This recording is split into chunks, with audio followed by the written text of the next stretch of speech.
Hi, everybody. It's Randy Ray, the Literate Texan, and I have another book review tonight, this time for The Colorado Kid by Stephen King, which I read today for Shorty September.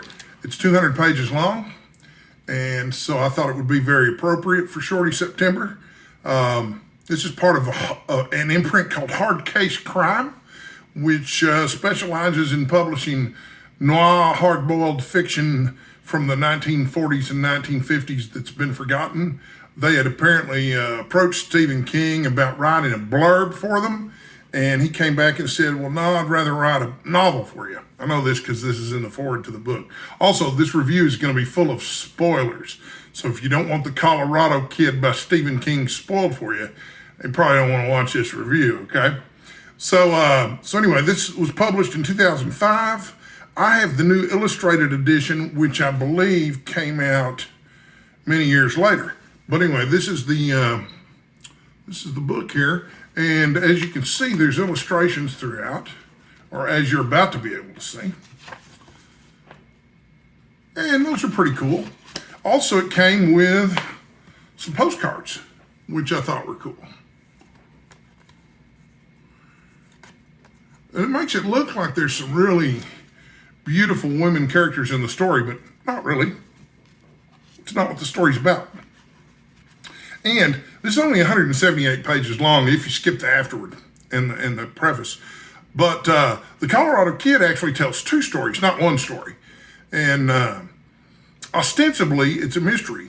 But the main story, is told in flashback by a couple of elderly newspapermen. The novel, or novella, I don't know which it is set on an island off the coast of Maine called Moose Lookit. And the story opens in a restaurant where these two elderly newspapermen are, eating lunch and talking with their intern, Stephanie McCann. But the two older gentlemen, there's a guy named Vince, and he's 90 years old. And he's the one, basically the founder of the island's newspaper. And then there's David Bowie is the other character. Also, Vince is skinny and David Bowie is chubby. But Dave Bowie is 65, and he's the editor-in-chief for this small-town paper.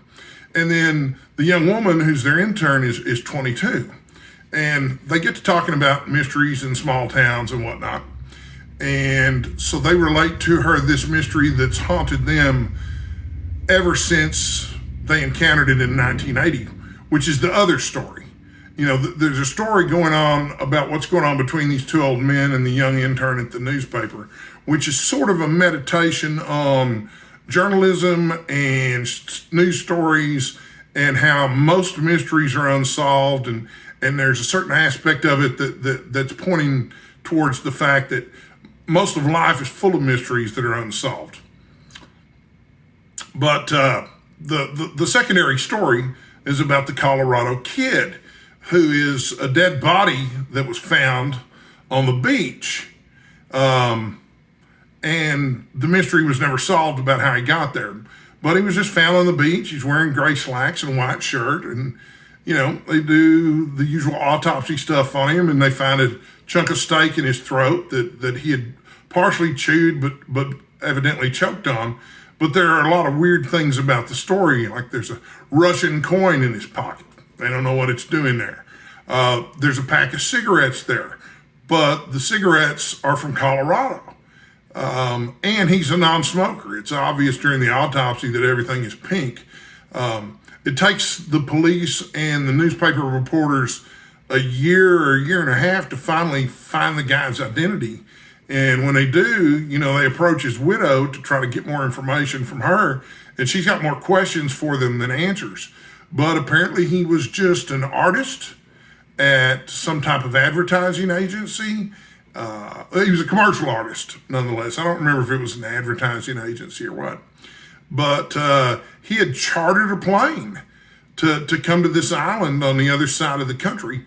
And you never learn why. You never learn what the Russian coin is about. You never learn what the cigarettes are about.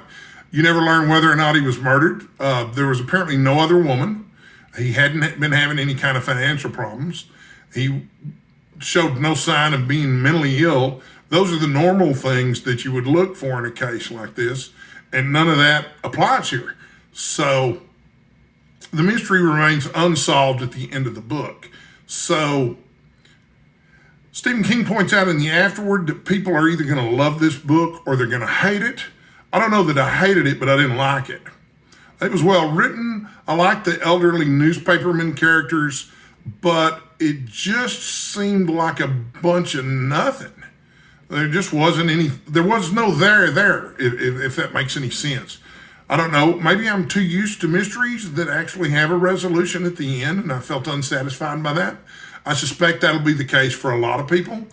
But on the other hand, I took a quick look at the reviews over at Amazon, and there were a lot of people who gave this book 1 star for various reasons, not just because the mystery remains unresolved, but also because, they just didn't think it was very good. But overwhelmingly, the book has 4 and 5 star reviews. And that's the thing about Stephen King. A Stephen King fan, would give a 5-star review to Stephen King's grocery list if they got their hands on it and got to review it for Amazon. So at any rate, the presentation was nice. I like this edition. It came in a box set with Stephen King's other 2 crime novels under this imprint, which I'll probably read at some point. They're not short enough for Shorty September. But, anyway, Shorty September is an event where we read shorter books that are, a little over 200 pages or right around 200 pages.